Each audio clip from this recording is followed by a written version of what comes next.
Hi friends, welcome to Roshni's world. ഇന്ന് എളുപ്പത്തിൽ ഉണ്ടാക്കിയെടുക്കാൻ പറ്റിയ ലെയർ പുഡിങ്ങിൻ്റെ റെസിപ്പി ആയിട്ടാണ് വന്നിരിക്കുന്നത്. ഈസിയും ടേസ്റ്റി ആയിട്ട് ഉണ്ടാക്കിയെടുക്കുന്ന ഈ ലെയർ പുഡിങ് എങ്ങനെ ഉണ്ടാക്കുന്നു നോക്കുന്നതിന് മുൻപേ ഞാൻ എപ്പോഴും പറയുന്നത് പോലെ തന്നെ എൻ്റെ ചാനൽ നിങ്ങൾ ആദ്യമായിട്ടാണ് കാണുന്നതെങ്കിൽ ലൈക്ക് ചെയ്യാനും സബ്സ്ക്രൈബ് ചെയ്ത് സപ്പോർട്ട് കൂടെ തരണം.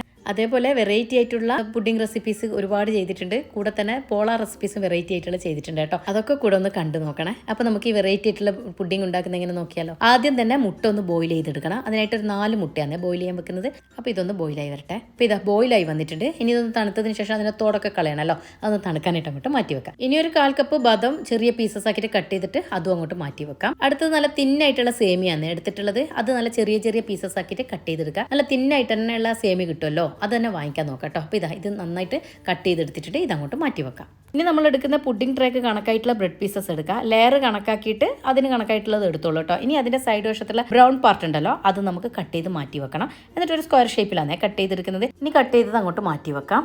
അടുത്തത് ചെറിയ പീസ് ബട്ടർ ഒരു പാനിലേക്ക് ഇട്ട് കൊടുത്തിട്ട് ഒന്ന് മെൽട്ടായി വരുമ്പോൾ നമ്മൾ കട്ട് ചെയ്ത് മാറ്റി വെച്ച ഈ ബദം ഉണ്ടല്ലോ, അത് ഇതിലേക്ക് അങ്ങ് ഇട്ട് കൊടുക്കാം. ഒന്ന് റോസ്റ്റായി വരുന്ന സമയത്ത് 1/4 കപ്പോളം തേങ്ങ ചെറുകിയത് കൂടെ ഇട്ട് കൊടുക്കാം. തേങ്ങ ചെറുകിയതും കൂടെ ഇട്ട് കൊടുത്തിട്ട് ഒരു ഗോൾഡൻ ബ്രൗൺ നിറം ആവുന്ന സമയത്ത് 1 ടേബിൾ സ്പൂൺ പഞ്ചസാര കൂടെ ഇട്ട് കൊടുക്കാം. എന്നിട്ട് നന്നായിട്ടൊന്ന് മിക്സ് ചെയ്ത് കൊടുക്കാം. ആ പഞ്ചസാര ഒന്ന് ജസ്റ്റ് ഒന്ന് മെൽട്ടായി വന്നാൽ മതി. അല്ലാണ്ട് കാരമലൊന്നും ആവരുത് കേട്ടോ. അപ്പോൾ അത് ഒട്ടിപ്പിടിച്ച പോലെ ആയിപ്പോൾ. തേങ്ങ ഗോൾഡൻ ബ്രൗൺ നിറായി കഴിഞ്ഞാൽ പിന്നെ ആ പാനിൽ തന്നെ വെച്ചിരിക്കരുത്. പെട്ടെന്ന് തന്നെ അതിൽ നിന്ന് ഇങ്ങോട്ട് മാറ്റിക്കളയാം. തണുത്തതിന് ശേഷം ഇതൊന്ന് പൊടിച്ചെടുക്കാനുള്ളത് തന്നെ ഇതങ്ങോട്ട് മാറ്റി വെക്കാം. വീണ്ടും ചെറിയൊരു പീസ് ബട്ടർ പാനിലേക്ക് ഇട്ടിട്ട് മെൽട്ടായി വരുമ്പോൾ നമ്മൾ കട്ട് ചെയ്ത് മാറ്റി വെച്ചാൽ സേമിയ കൂടെ ഇട്ട് കൊടുക്കാം. ഇനി ബട്ടറിൽ സേമിയ ഒന്ന് റോസ്റ്റ് ചെയ്തെടുക്കാം. സേമിയ ഒന്ന് റോസ്റ്റായി വരുമ്പോൾ 1 ടേബിൾ സ്പൂണോളം മിൽക്ക് മെയ്ഡ് ചേർത്ത് കൊടുക്കാം. ഒന്ന് മിക്സ് ആക്കിയതിന് ശേഷം ഒരു 2-3 ടേബിൾ സ്പൂൺ പാൽ ഒഴിച്ചു കൊടുക്കണേ. കൂടിപ്പോവരുത്, 2-3 ടേബിൾ സ്പൂൺ അത്രേ വേണ്ടു. എന്നിട്ട് അതൊന്ന് സോഫ്റ്റ് ആക്കി എടുക്കാം. അല്ലാതെ വെന്ത് ഉടഞ്ഞു പോകരുത്. നമ്മൾ സേമിയ പായസം ഒന്നും ഉണ്ടാക്കുന്നത് പോലെ ആക്കിയെടുക്കരുത്. ഇതാ ഈ ഒരു കണക്കിന് ആക്കിയെടുക്കാം. ഈ സമയത്ത് സേമിയോ ആ പാനിൽ നിന്ന് പെട്ടെന്ന് തന്നെ ഇങ്ങോട്ട് കോരി മാറ്റിക്കളണേ. അതും ചൂട് തട്ടുമ്പോൾ ചിലപ്പോൾ അത് മുരിഞ്ഞ പോലെ ആയിപ്പോവും. അങ്ങനെ ആവരുത്. അതങ്ങോട്ട് മാറ്റി വെക്കാം. അപ്പോഴേക്ക് വറുത്ത് വെച്ച തേങ്ങ നന്നായിട്ട് തണുത്ത് വന്നിട്ടുണ്ട്. അത് നമുക്ക് മിക്സിയുടെ ജാറിലിട്ടിട്ട് ഒന്ന് ജസ്റ്റ് ഒന്ന് പൊടിച്ചെടുത്ത് കൊണ്ടുവരാം. ഇതുപോലെ പൊടിച്ചെടുത്താൽ മതിയേ. അധികം അങ്ങ് പൗഡർ പോലെ ആവണ്ട, എന്നാൽ ചെറുതായിട്ട് കടിക്കാൻ കിട്ടുന്ന ആ ഒരു രീതിക്ക്. ഇനി അതൊരു ബൗളിലേക്ക് മാറ്റി വെക്കാം. ഇതൊക്കെ ചെയ്യുമ്പോഴേക്ക് ഇതാ മുട്ടയുടെ തോടൊക്കെ കളഞ്ഞ് തണുത്ത് വന്നിട്ടുണ്ട്. ഇനി നമുക്ക് മിക്സിയുടെ ജാറിലേക്ക് ഇട്ട് കൊടുക്കാം. ഇതിൻ്റെ കൂടെ തന്നെ 3 ടേബിൾ സ്പൂണോളം കൊക്കോ പൗഡറാണ് ഇട്ട് കൊടുത്തിട്ടുള്ളത്. അതുപോലെ 2 ടേബിൾ സ്പൂൺ തേൻ ഒഴിച്ചു കൊടുക്കാം. പിന്നെ വാനില എസൻസ് 1.5 ടേബിൾ സ്പൂൺ ഒഴിച്ചു കൊടുത്തിട്ടുണ്ട്. ടീസ്പൂൺ കേട്ടോ. കൂടെ തന്നെ ഒരു 1/4 കപ്പോളം പാൽ ഒഴിച്ചു കൊടുക്കാം. എന്നിട്ട് ഇതെല്ലാം കൂടി ഒന്ന് നന്നായിട്ടൊന്ന് സ്മൂത്തായിട്ട് അടിച്ചെടുത്ത് കൊണ്ടുവരാം. ഇതുപോലെ നല്ല സ്മൂത്ത് ആയിട്ട് അടിച്ചെടുത്തിട്ടുണ്ട്. ഇതങ്ങോട്ടേക്ക് മാറ്റി വെക്കാം. ഇനി വേറൊരു ലെയറിന് വേണ്ടിയിട്ടുള്ള പിസ്ത ക്രീമാണ് ഉണ്ടാക്കുന്നത്. അതിനായിട്ട് ഒരു 3-4 ടേബിൾ സ്പൂൺ കോൺഫ്ലോർ ഒരു ഗ്ലാസ്സിൽ ഒഴിച്ചു കൊടുത്തിട്ട് അതിലോട്ട് കുറച്ച് പാൽ കൂടെ ഒഴിച്ചു കൊടുക്കുക. ഒരു 1/4 കപ്പ് പാൽ കേട്ടോ. എന്നിട്ട് നന്നായിട്ട് കട്ടയില്ലാതെ ഒന്ന് കലക്കിയെടുക്കാം. അതിൻ്റെ കൂട്ടത്തിൽ തന്നെ ഒരു 3 അല്ലെങ്കിൽ 4 ടേബിൾ സ്പൂൺ, ഞാനിപ്പോൾ ഒരു 3.5 ടേബിൾ സ്പൂൺ പാൽപ്പൊടി ഇട്ട് കൊടുത്തിട്ടുണ്ട്. ഇനിയിപ്പോൾ പാൽപ്പൊടിക്ക് പകരം നിങ്ങൾക്ക് വേണമെങ്കിൽ മിൽക്ക് മെയ്ഡ് ചേർത്ത് കൊടുക്കാം കേട്ടോ. അപ്പോൾ അങ്ങനെയാണെങ്കിൽ ഈ സമയത്ത് പാൽപ്പൊടി അങ്ങ് സ്കിപ്പ് ചെയ്താൽ മതി. ഇനി ഒരു 1/4 കപ്പോളം പിസ്തയാണ് എടുത്തിട്ടുള്ളത്. അത് മിക്സിയുടെ ജാറിലേക്ക് ഇട്ട് കൊടുക്കാം. എന്നിട്ട് നമ്മൾ തേങ്ങാപ്പാലിൻ്റെ 1 പാലില്ലേ, അതൊരു 1/4 കപ്പോളം അത് ഇതിലേക്ക് അങ്ങ് ഒഴിച്ചു കൊടുക്കാം. 3-4 ടേബിൾ സ്പൂൺ പഞ്ചസാര കൂടെ ഇതിലേക്ക് ഇട്ടിട്ട് നല്ല സ്മൂത്ത് ആയിട്ടൊന്ന് അരച്ചെടുത്ത് കൊണ്ടുവരാം. ഇനി ഇത് ഡയറക്റ്റ് ഞാൻ പാനിലേക്ക് തന്നെ ഒഴിച്ചു കൊടുക്കുന്നത്, നേരെ അങ്ങ് അടുപ്പത്ത് വെച്ച് കൊടുക്കാനുള്ള എളുപ്പത്തിന് വേണ്ടിയിട്ട്. ഈ പിസ്ത മിക്സിൻ്റെ കൂട്ടത്തിൽ തന്നെ നമ്മൾ തേങ്ങാപ്പാൽ കോൺഫ്ലോർ കലക്കി വെച്ചിട്ടുണ്ടായിരുന്നില്ല, അതിൻ്റെ ബാക്കി ഉണ്ടായിരുന്നു ഒരു 1/4 കപ്പോളം കൂടെ. അത് ഞാൻ ഇതിൻ്റെ കൂടെ തന്നെ ഒഴിച്ചു കൊടുത്തിട്ടുണ്ട്. എന്നിട്ട് ഇതാ ഈ ഒരു കൺസിസ്റ്റൻസി, ഒരു ലൂസ് കൺസിസ്റ്റൻസി തന്നെ നിൽക്കട്ടെ കേട്ടോ. അത് കുറുകി വരും. നമ്മളിനി കോൺഫ്ലോർ ഒക്കെ ചേർത്ത് കൊടുക്കണമല്ലോ. അപ്പോൾ ഇനി ഇതിൻ്റെ കൂട്ടത്തിൽ തന്നെ നേരത്തെ കലക്കി വെച്ച കോൺഫ്ലോറും ആ മിൽക്ക് പൗഡറും കൂടി മിക്സ് ചെയ്ത് വെച്ചതുണ്ടല്ലോ, അതും കൂടെ ഒഴിച്ചു കൊടുത്തിട്ട് നന്നായിട്ടൊന്ന് മിക്സ് ചെയ്ത് കൊടുക്കുക. ഇതിന് ശേഷം നമുക്ക് ഫ്ലെയിം ഓൺ ചെയ്തിട്ട് പിന്നെ കൈവെക്കാതെ ഇളക്കി കൊടുക്കാം. ഒന്ന് തിളച്ച് വരുമ്പോഴേക്ക് മധുരം കുറച്ച് കുറഞ്ഞതുപോലെ തോന്നിയിട്ട് ഞാൻ കുറച്ചുകൂടെ പഞ്ചസാര ചേർത്ത് കൊടുത്തിട്ടുണ്ട്. എന്നിട്ട് വല്ലാണ്ട് അങ്ങ് കുറുകി പോവരുത്. ഒരു എന്താ പറയുക, കുറച്ചൊരു ലൂസ് കൺസിസ്റ്റൻസി ആവണം. എന്നാൽ അധികം അങ്ങ് കുറുകി പോകാനും പാടില്ല കേട്ടോ. അങ്ങനെ ഒരു കൺസിസ്റ്റൻസിയിലാക്കി എടുക്കുക. ഈ ഒരു കൺസിസ്റ്റൻസി. ഇനി മധുരം ബാലൻസ് ചെയ്യാൻ വേണ്ടിയിട്ട് ഈ സമയത്ത് ഞാൻ ഒന്ന് ഉപ്പിട്ട് കൊടുക്കുന്നുണ്ട്. ഇനി ഒന്നുകൂടെ ഒന്ന് മിക്സ് ചെയ്ത് കൊടുക്കുക. ഇത്രേ വേണ്ടു കേട്ടോ. ഈ സമയത്ത് ഫ്ലെയിം ഓഫ് ചെയ്യാം. ബ്രെഡിൽ ഈ ക്രീം നന്നായിട്ട് കുതിർന്ന് കിട്ടണം കേട്ടോ, എന്നാലേ ആ ടേസ്റ്റ് അറിയുള്ളൂ. അപ്പോൾ അതുകൊണ്ടാണ് ഞാൻ പറഞ്ഞത് അധികം അങ്ങ് കുറുകി പോകണ്ടാന്ന്. ഇനി ഒന്ന് അടച്ചു വെച്ച് കൊടുക്കുന്നുണ്ട്. കുറച്ച് സമയം ഒന്ന് അടച്ചപ്പോഴേക്ക് കറക്റ്റ് പാകത്തിനായി കിട്ടിയിട്ടുണ്ട് കേട്ടോ. അതാണ് ഞാൻ പറഞ്ഞത്, ഇരിക്കുന്തോറും ഇത് കുറുകി വരും. നമ്മൾ ഇതിൽ കോൺഫ്ലോർ ഒക്കെ ചേർത്തല്ലേ ഈ പിസ്ത മിക്സിൽ. അപ്പോൾ അതുകൊണ്ട് തന്നെ കുറേ സമയം അടച്ചു വെക്കരുത്. ഇനി അഥവാ കുറുകിപ്പോയി എന്ന് തോന്നുന്നുണ്ടെങ്കിൽ പിന്നെ അടച്ചു വെക്കാനും നിൽക്കരുത് കേട്ടോ. അപ്പോൾ തന്നെ പുഡിങ് സെറ്റ് ചെയ്ത് തുടങ്ങിക്കൊള്ളണം കേട്ടോ. ഇനി ഒന്നുകൂടെ ഒന്ന് മിക്സ് ചെയ്ത് കൊടുക്കാം. എന്നിട്ട് ഏത് ട്രേയിലായിരുന്നോ നമ്മൾ സെറ്റ് ചെയ്യുന്നത് അതിലോട്ട് 2-3 തവി ഒഴിച്ചു കൊടുക്കാം. ഈ പിസ്ത മിക്സ് ഫസ്റ്റ് ലെയറായിട്ട് ഒഴിച്ചു കൊടുക്കാം.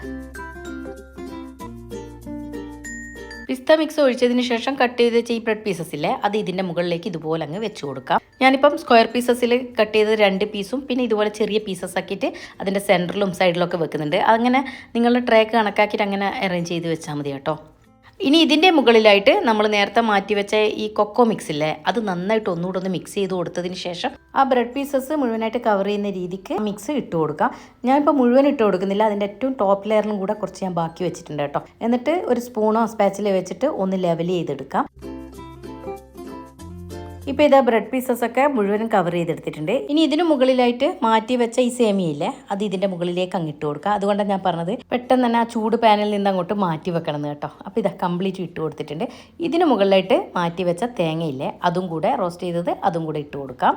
തേങ്ങയും സേമിയയും ഇട്ട് കൊടുത്തിട്ട് ഏതെങ്കിലും ഒരു സ്പൂണോ സ്പാച്ചിൽ വെച്ചിട്ട് വീണ്ടും അതൊന്ന് പ്രസ് ചെയ്ത് വെച്ച് കൊടുക്കണേ. എന്നാലേ നമുക്ക് അത് സെറ്റായി കിട്ടുള്ളൂ. അതിന് വേണ്ടിയിട്ടാണ്, അതല്ലെങ്കിൽ പിന്നെ അത് കറക്റ്റായിട്ട് നിൽക്കത്തില്ല കേട്ടോ. അതുകൊണ്ടാണ്. ഇത് കണ്ടോ, ഇപ്പോൾ കണ്ടോ ലെയറായി കാണുന്നില്ലേ? അപ്പോൾ കാണാനും നല്ല ഭംഗിയാണ്, എന്നാൽ അതവിടെ സെറ്റായി നിന്നോളൂ കേട്ടോ. അങ്ങനെ പ്രസ് ചെയ്ത് വെക്കുമ്പോൾ, കാരണം സേമിയയും തേങ്ങയല്ലേ, അതുകൊണ്ട്. ഇനി അതിന് മുകളിലായിട്ട് നമ്മുടെ പിസ്ത മിക്സ് ഉണ്ടല്ലോ, അതൊന്നുകൂടെ ഒഴിച്ചു കൊടുക്കാം. അത് 1 2 എത്ര തവി വേണ്ടത് അത് ഒഴിച്ചു കൊടുത്തിട്ട് വീണ്ടും സ്പൂണോ സ്പാച്ചിൽ വെച്ചിട്ട് അതും ഒന്ന് ലെവൽ ചെയ്തെടുക്കാം. അതിന് മുകളിലായിട്ട് നമ്മളെ ബ്രെഡ് പീസസ് ഉണ്ടല്ലോ, അത് ഒന്നുകൂടെ വെച്ച് കൊടുക്കുന്നുണ്ട്. എന്നിട്ട് വീണ്ടും ആ പിസ്ത മിക്സ് അതിൻ്റെ മുകളിലേക്ക് ഒഴിച്ചു കൊടുക്കാം. എന്നിട്ട് വീണ്ടും അതിനൊന്ന് ലെവൽ ചെയ്തെടുക്കാം.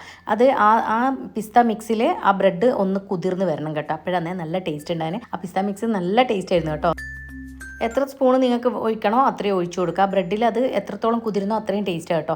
ഇനി അതിൻ്റെ മുകളിലായിട്ട് ഞാൻ ഒരു ലെയറും കൂടെ ബ്രെഡ് പീസസ് വെച്ച് കൊടുക്കുന്നുണ്ട്. നിങ്ങൾക്ക് ആ ലെയർ വെച്ചപ്പോൾ തന്നെ നമ്മുടെ കൊക്കോ മിക്സ് ഉണ്ടല്ലോ, അതൊന്നുകൂടെ വെച്ച് കൊടുത്തിട്ട് വേണമെങ്കിൽ വീണ്ടും ബ്രെഡ് വെച്ച് കൊടുക്കുക കേട്ടോ. നമ്മൾ താഴെ ചെയ്തതുപോലെ അങ്ങനെ ചെയ്യണമെങ്കിൽ ചെയ്യാം. ഇനി അതല്ല തേങ്ങയും സേമിയയും കൂടിയിട്ടുള്ള മിക്സ് വേണമെങ്കിൽ അങ്ങനെ ചെയ്യാം കേട്ടോ. ഞാൻ പിന്നെ വല്ലാണ്ട് ഹെവി ആവേണ്ടെന്ന് കരുതിയിട്ട് അത് ഇട്ട് കൊടുക്കാതിരുന്നു കേട്ടോ. എന്നിട്ട് പിന്നെ ഡയറക്റ്റ് ഞാൻ എന്താ ചെയ്തത്, ആ കൊക്കോ മിക്സ് ഉണ്ടല്ലോ അത് ഏറ്റവും മുകളിൽ ഭാഗത്താക്കിയിട്ട് അങ്ങ് ഒഴിച്ചു കൊടുക്കുകയാണ് ചെയ്തത്. അപ്പോൾ എന്താന്ന് പറഞ്ഞാൽ വല്ലാണ്ട് ഹെവി ആവേണ്ടെന്ന് വിചാരിച്ചിട്ടാണ്. അല്ലെങ്കിൽ നിങ്ങൾക്ക് ആ ഇടയിൽ പീസസ് വെച്ചിട്ട് വീണ്ടും വേണമെങ്കിൽ കൊക്കോ മിക്സ് വെച്ച് കൊടുക്കാം, അതല്ലെങ്കിൽ തേങ്ങയും സേമിയയും കൂടെ വെച്ച് കൊടുക്കാം. അങ്ങനെയൊക്കെ ചെയ്യാം കേട്ടോ. ഇനി ഏറ്റവും ടോപ്പ് ലെയറിൽ ഈ കൊക്കോ മിക്സ് ഇട്ട് കൊടുത്തിട്ട് അതിൻ്റെ സൈഡ് വശത്തോട്ട് അത് കാണാനുള്ള ഭംഗിക്ക് ഞാൻ ഈ സേമിയ ഇട്ട് കൊടുത്തിട്ടുണ്ട്. അതിൻ്റെ സെൻറ്റർ ഭാഗത്തായിട്ട് ആ തേങ്ങയും വെച്ച് കൊടുത്തിട്ടുണ്ട്. ഇനി 1 2 മണിക്കൂർ ഫ്രിഡ്ജിൻ്റെ താഴത്തെ ഭാഗത്ത് ഫ്രീസറിൽ വെക്കരുത്, എന്തേലും ഒന്ന് വെച്ചൊന്ന് കവർ ചെയ്തതിന് ശേഷം തണുപ്പിച്ചെടുക്കട്ടെ.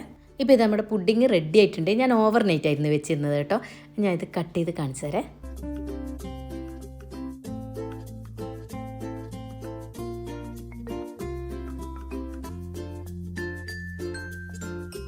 ഇതാ നോക്കിയേ, നല്ല ലെയറായിട്ട് നല്ല ക്രീമി ആയിട്ട്, എന്നാൽ ആ നമ്മളെ സേമിയൊക്കെ കടിക്കുമ്പോൾ ഒരു ചെറിയൊരു ക്രഞ്ചിനെസ് ഒക്കെ ആയിട്ട് നല്ലൊരു ടേസ്റ്റ് ആയിരുന്നു കേട്ടോ. നല്ല സൂപ്പർ പുഡിംഗ് ആയിരുന്നു.